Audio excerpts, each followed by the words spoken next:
سردار صاحب، آپ سابق صدر بھی رہ چکے ہیں آزاد جموں کشمیر کے، اور آپ نے یونائٹڈ نیشن کے اندر بھی کام کیا ہے. تو اب یہ جو نئی خبریں سامنے آ رہی ہیں ٹرمپ انتظامیہ کی جانب سے، جو 19 ممالک ہیں ان کے تارکین وطن کی امیگریشن کی درخواستیں جو ہیں ان کو روک دیا گیا ہے. آپ کو کیا لگ رہا ہے کہ یہ کتنا بڑا major U S policy shift ہے؟ انہوں نے صدارتی استحقاقات استعمال کرتے ہوئے صدر ٹرمپ نے یہ اعلان کر دیا ہے. لیکن دیکھیے، اگر یہ جو تارکین وطن ہیں قانونی طور پر وہاں جانا چاہتے ہیں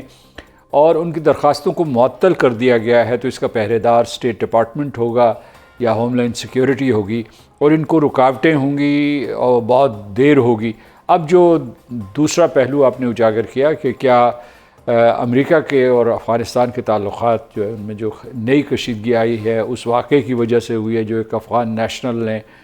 وائٹ ہاؤس کے باہر فائرنگ کی، تو یقیناً ان کا ایک دوسرے کے ساتھ تعلق ہے. لیکن ایک چیز یہ ہے کہ ابھی تک جو ہے امریکہ نے افغان طالبان کی حکومت کو تسلیم نہیں کیا.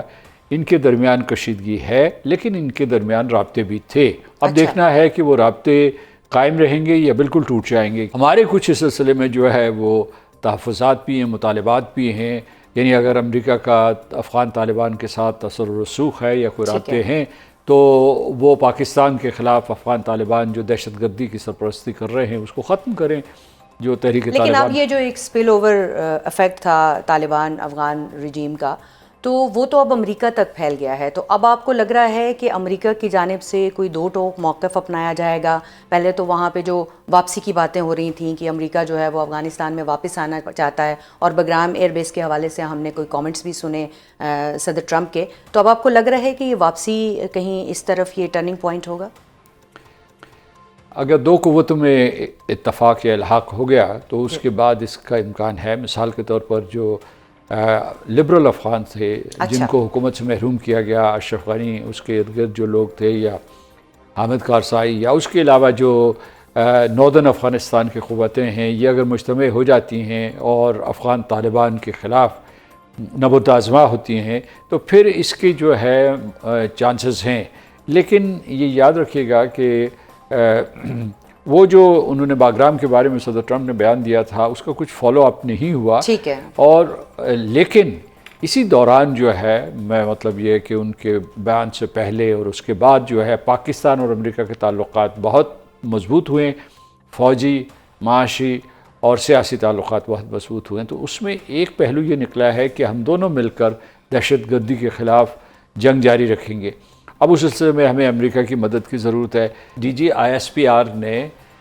کچھ اعداد و شمار جاری کیے ہیں، یعنی 2021 سے لے کر اب تک، اور پھر گزشتہ برس جو ہوئے، تو دی شیئر والیوم اتنا زیادہ ہے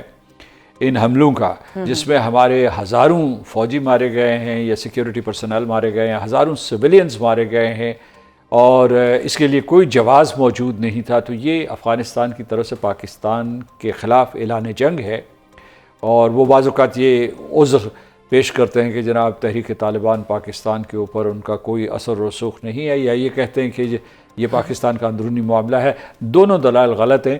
تو اس وجہ سے یہ ہے کہ ان بدلتے حالات میں پاکستان اور امریکہ کے درمیان اس شعبے میں، خاص طور سے جو ہے دہشت گردی کے خلاف جنگ میں، معاونت بڑھ سکتی ہے. اب وہ جو ایک گڈ طالبان اور بیڈ طالبان والی بحث تھی، میرا خیال ہے کہ وہ کسی حد تک جو ہے وہ ختم ہوتی ہوئی دکھائی دے رہی ہے، کیونکہ اب طالبان افغان رجیم جو ہے وہ ایک گلوبل تھریٹ بن کر سامنے آ رہی ہے، جو اس وقت سچویشن دکھائی دے رہی ہے. تو اس کے ساتھ ساتھ جہاں آپ نے DGISPR کا ذکر کیا، انہوں نے اور بہت ساری باتوں کے ساتھ ایک یہ بات بھی کہی تھی کہ طالبان رجیم جو ہے وہ اس وقت نان اسٹیٹ ایکٹرز کی طرح سے بیہیو کر رہی ہے. وہاں کی حکومت، تو جو ایک حکومت نان اسٹیٹ ایکٹر کی طرح بیہیو کر رہی ہے، اسے ہم اسٹیٹ ایکٹرز کی طرح سے کیسے بیہیو کرائیں گے؟ نہ وہ مطالبات سمجھتے ہیں، چاہے وہ ترکیے میں ہو رہے ہوں، چاہے ہمارے باہمی ہو رہے ہوں. تو پھر آخری حل کیا ہے اس کا؟ یہ بات بالکل درست کہی، کیونکہ وہ یہ ہے کہ وہ سمجھتے ہیں کہ گریلا گروپ ہیں جنہوں نے افغانستان کے اوپر حکومت سنبھالی ہوئی ہے، اور اس طریقے سے وہ عوام الناس کی نمائندگی نہیں کر رہے ہیں، جس میں بالخصوص عورتیں اور تمام طبقات فکر جو ہے وہ ان کے جذبات، احساسات، مطالبات کی یا ان کے حقوق کی عکاسی نہیں ہو رہی. تو آپ کا یہ سوال ہے کہ اس کا انجام کیا ہوگا. میرا خیال ہے کہ اگرچہ ہم سمجھ رہے ہیں کہ افغانستان نے پاکستان کے خلاف اعلان جنگ کر کے، جس کی پشت پناہی ہندوستان کر رہا ہے اور پورے طریقے سے ان کے نیٹ ورکس استعمال کر رہا ہے، اس کی وجہ سے پاکستان کے لیے مشکلات بڑھ گئی ہیں، لیکن پاکستان اپنے 3-4 راستوں کے اوپر قائم ہے۔ پہلا راستہ جو ہے، دو طرفہ رابطے قائم ہیں، ہم ان کو پیغام رسانی کر رہے ہیں کہ آپ یہ دہشت گردی اور اس کے خلاف، اس کے ساتھ ساتھ یہ جنگ پاکستان کے خلاف ختم کریں۔ دوسرا جو ہے وہ سیفری کی ثالثی ہو سکتی ہے، اور تیسرا راستہ ہمارے پاس جو ہے وہ جنگ کا ہے۔ اگر وہاں سے حملہ ہوگا ہم اس کا جواب دیں گے۔ اس میں اس خطے کے لوگوں کو بھی آپس میں مشاورت کرنی چاہیے، اور باہر کی جو طاقتیں ہیں اور جو ہمارے دوست ہیں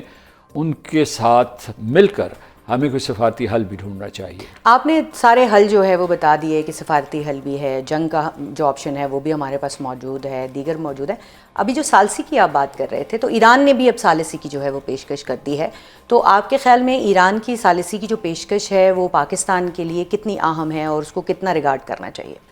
دیکھیے، ایک ثالث بھی کافی ہے، جو قطر نے کوشش کی، ترکی نے کوشش کی، تو اتنی کافی تھی، یا چین نے جو ثالثی کی تھی اور اس نے افغانستان ہمارے لیے تو کافی تھی، لیکن دوسری طرف شاید جو ایک کریڈیبلٹی کا ایشو ہے وہ موجود ہے۔ جی، چین نے جو افغانستان اور پاکستان کو بلا کے ایک نیا راستہ دکھایا تھا کہ جناب آپ چین پاکستان اقتصادی راہداری کے پورے فریم ورک میں ایک دوسرے کے ساتھ تعاون کریں، علاقائی معاشی ترقی کے لیے کوشش کریں، اور عوام جو افغانستان اور پاکستان کے عوام ہیں ان کی فلاح و بہبود کے لیے کام کریں۔ تو میں یہ کہہ رہا تھا، آپ کے سوال کے جواب میں یہ کہہ رہا تھا کہ ایک ثالث بھی کافی تھا۔ اب ایران ہے، اس کے بعد سعودی عرب جو ہے اس نے بھی پیغامات بھیجے ہیں، تو رکاوٹ صرف افغان طالبان ہیں اور ان کے پروردہ تحریک طالبان پاکستان کے کاڈریز، جن کی وجہ سے جو ہے یہ صورتحال بگڑتی چلی جا رہی ہے۔ آخر میں مجھے یہ بھی بتائیے گا کہ ایک مائنڈ سیٹ جو ہے وہ امریکہ کا ہے، اور آپ کیونکہ وہاں پر جو ہے وہ سرو کر چکے ہیں، یونائٹڈ نیشن کے اندر بھی سرو کر چکے ہیں، تو آپ اس مائنڈ سیٹ کو اچھے سے سمجھتے ہیں۔ تو اس وقت جو سچویشن ہے پاکستان اور افغانستان کے تعلق ہیں، افغانستان کی کریڈیبلٹی ایک ایشو ہے، اور بھارت جو ہے وہ پاکستان کے اندر در اندازی کے لیے ایک سہولت کاری کا کردار ادا کر رہا ہے، تو اس کی کس حد تک ریئلائزیشن امریکہ کے اندر موجود ہے اور اس کا رسپانس ان کی جانب سے کیا ہو سکتا ہے؟ امریکہ میں اس کی پوری ریئلائزیشن موجود ہے، ساتھ ساتھ ان کو یہ بھی علم ہے اور پاکستان کو بھی علم ہے کہ افغانستان میں بہت سی ان گورنڈ سپیسز ہیں، ٹھیک ہے، اور جو افغان طالبان کی ریٹ اگرچہ ہم مانتے ہیں کہ پوری ہے، لیکن یہ ہے کہ بعض حصے جو ہے ان کے ریٹ سے باہر ہیں، تو اس وجہ سے امریکہ میں مکمل احساس پایا جاتا ہے، لیکن سوال یہ پیدا ہوتا ہے کہ کیا وہ لوٹیں گے یا صرف جو ہے انٹیلیجنس شیئرنگ کریں گے اور اس کے بعد جو ہے شارٹ آف این آپریشن وہ پاکستان کا ہاتھ بٹائیں گے۔ اچھا، ساتھ میں یہ بھی تھوڑا سا ایڈ کیجیے گا کہ ابھی 2-3 روز پہلے ہمارے ساتھ ساجد تارڑ صاحب موجود تھے، ان کی جانب سے یہ کہا گیا کہ جو اس وقت تعلقات ہیں وہ بہتری کی جانب گامزن ہیں پاکستان اور امریکہ کے درمیان میں، اور یہ ایکسپیکٹ کیا جا سکتا ہے کہ 2026 جو ہے وہ امریکی صدر کے پاکستان دورے کا سال ہو سکتا ہے۔ آپ کو کوئی ایسے امکانات دکھائی دیتے ہیں؟ امکانات تو روشن ہیں، کیونکہ اگر وہ فیلڈ مارشل عاصم منیر صاحب کو وائٹ ہاؤس میں ظہرانہ دے سکتے ہیں اور اس طریقے سے پاکستان امریکہ کے تعلقات کے لیے ایک نئی بنیاد استوار کر سکتے ہیں، تو یہ امکان تو موجود ہے۔ میں ویسے بھی امریکہ سے شکوہ کرنا چاہتا ہوں کہ سب سے زیادہ قربانیاں افغانستان کے بعد ہم نے دی، اور ان کے جو اتنے بھی حلیف تھے، جو یورپی حلیف تھے جنہوں نے دہشت گردی کے خلاف جنگ میں حصہ لیا، ان کا پاکستان کے ساتھ موازنہ کیجئے تو ہم ہر قدم پہ امریکہ کے ساتھ کھڑے رہے اور خون اور سرمائے کی قربانیاں دیتے رہے، تو کتنی شہادتیں پیش کی ہم نے۔ تو میرا خیال ہے کہ ان کے ہر صدر کو ہمارے پاس آنا چاہیے تھا، صدر اوباما کو آنا چاہیے تھا، صدر ٹرمپ کو آنا چاہیے تھا، اور صدر بائیڈن کو یہاں آنا چاہیے تھا، اور ان کے جو وزرائے خارجہ ہیں۔ لیکن امکان نظر آ رہا ہے آپ کو؟ جی، میں مطلب ہے کہ شکوہ بھی ہے اور اصرار بھی کر رہا ہوں کہ وہ ضرور آئیں۔ بہت شکریہ آپ کے اس کامنٹ کے بعد ہمیں لگتا ہے جو امریکی صدر ڈونلڈ ٹرمپ ہے وہ بھی اس طرف جو ہے وہ غور کر رہے ہوں گے، لیکن جو افغانستان کے حوالے سے ہمارے ساتھ جو ہے وہ سردار مسعود صاحب موجود تھے، اور ان کے اپنے تجربے کی روشنی میں انہوں نے جو بات سامنے رکھی ہے وہ یہی ہے کہ مذاکرات، ثالثی اور جنگ تینوں آپشنز موجود ہیں۔